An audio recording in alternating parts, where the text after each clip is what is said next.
നാരങ്ങ വെള്ളം ഉണ്ടാക്കി പോണ്. ഒരു പകുതി നാരങ്ങ, 2 ഗ്ലാസ് വെള്ളം,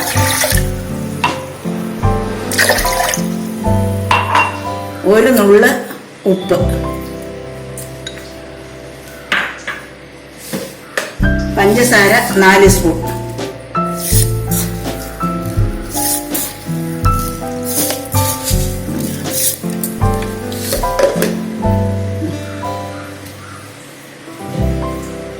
നാരങ്ങയുടെ ജ്യൂസ്, പഞ്ചസാര 4 സ്പൂണ്, ലേശം ഉപ്പ്, 2 ഗ്ലാസ് വെള്ളം.